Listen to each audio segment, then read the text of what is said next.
Hi friends, welcome to Nipunagraj the voice of truth. మీరు ఈ channel ఇంకా సబ్స్క్రైబ్ చేసుకోకుంటే వెంటనే సబ్స్క్రైబ్ చేయండి ఫర్ ఇన్స్టెంట్ అప్డేట్స్. ఇక ఈరోజు మన టాపిక్, దొబ్బులు ఊరికే రావు కదా అని అంటున్నారు మన ట్రేడ్ పండితులు. మనకు తెలుసు కదా, ఎలాంటి సీరియస్ సిచ్యుయేషన్లో అయినా అటెన్షన్ దొబ్బడమే ప్రథమ అజెండాగా పెట్టుకుంటూ ఉంటారు కొందరు ఫిత్రే సెలబ్రిటీ గళ్ళు. మన దరిద్రానికి కొన్ని ఇంటర్నేషనల్ మ్యాచ్లు ఆడాడు అన్న పాపానికి ఆ కోటాలో మన అంబటి అన్నయ్యగాడు కూడా సెలబ్రిటీ కిందే లెక్క అన్నమాట. ఇక ఇప్పుడు మ్యాటర్లోకి లేట్ చేయకుండా సూటిగా వెళ్తే, పెహల్గామ్ ఘటన తర్వాత ఒక్కడు కూడా పెదవి విప్పలేదు ఈ సెలబ్రిటీ గళ్ళు. ఇప్పుడు ఫాకీ గల ఫుంగి బజాయిస్తుంటే మాత్రం అందరూ శాంతి కపోతాలు అయిపోతున్నారన్నమాట. మరి మొన్ననే చూశాం కదా షాయి పల్లవి అక్కి అని.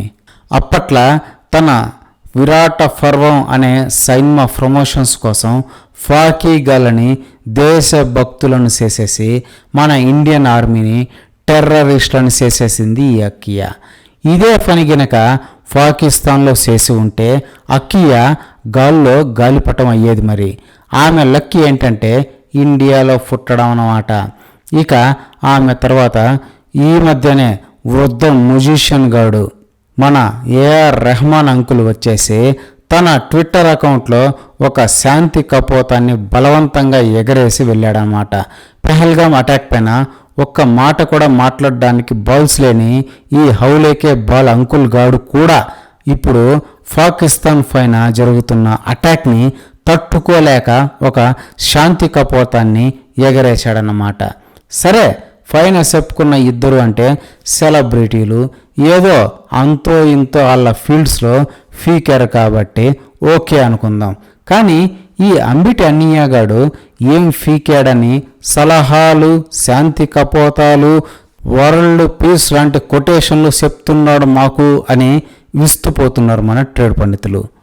నిజానికి సౌత్ నుంచి క్రికెటర్స్ తక్కువ ఉన్నారు, అందులోనూ తెలుగు నుంచి ఎవడు లేడు అని ఈ బెప్పం అన్నయ్యగాడిని ముందుకు తోశారు మన హైదరాబాద్ క్రికెట్ అసోసియేషన్ బోర్డు వాళ్ళు. కానీ ఈ అన్నయ్యగాడు ఏం ఫీకాడు? ఇంటర్నేషనల్ లెవెల్లో మన తెలుగు వల్ల ఫరువు కాస్త ఫీకి ఫార్ దుబ్బాడనమాట తన టాలెంటెడ్ బ్యాటింగ్తో. దీంతో నీకు ఐపీఎల్లే ఎక్కువ అని ఫీకి ఫార్ దొబ్బారు బీసీసీఐ సెలక్షన్ కమిటీ వాళ్ళు. పోనీ ఆ ఐపీఎల్లో అయినా ఫీకాడా అంటే అదేం లేదు, మళ్ళా జూనియర్స్ ముందు కూడా తేలిపోయి ఐపీఎల్ నుంచి తోసివేయబడ్డాడు. అంటే ఎవడు కొనుక్కోలేదన్నమాట. ఇక ఇప్పుడు అదే ఐపీఎల్ కోసం ఎవరినో కాళ్ళ వెళ్ళబట్టుకొని ఆ జియో సినిమాస్లో యాంకరింగ్గా కామెడీ చేస్తున్నాడు. ఇంత డౌన్ఫాల్ ఉన్న సెలబ్రిటీ స్టేటస్ ఉన్నవాడు యాక్చువల్గా అయితే ఏం చేయాలి? మూసుకొని తన స్థాయి ఏందో తెలుసుకొని ఒక మూలను కూకోవాలి. కానీ ఈ అంబటి అన్నయ్యకి ఇండియా పాకిస్తాన్ వార్ సిచ్యువేషన్లో కూడా అటెన్షన్ కావాల్సి వచ్చిందనమాట. బహుశా అందుకే కావచ్చు ఈ బొలిపెక్కిన పోస్ట్ పెట్టాడు తన సోషల్ మీడియా అకౌంట్లో. ఇక ఈ పోస్ట్ పెట్టిన తర్వాత మన నెటిజన్స్ ఈ అంబటి అన్నయ్యని అప్ అండ్ డౌన్ ఆడేసుకుంటున్నారనుకోండి, అది వేరే సంగతి. అయినా కూడా సిగ్గు లజ్జ ఉంటాయి కదా, అందుకే ఇంకా ఈ పోస్ట్ని డిలీట్ చేయలేదు అన్నయ్య.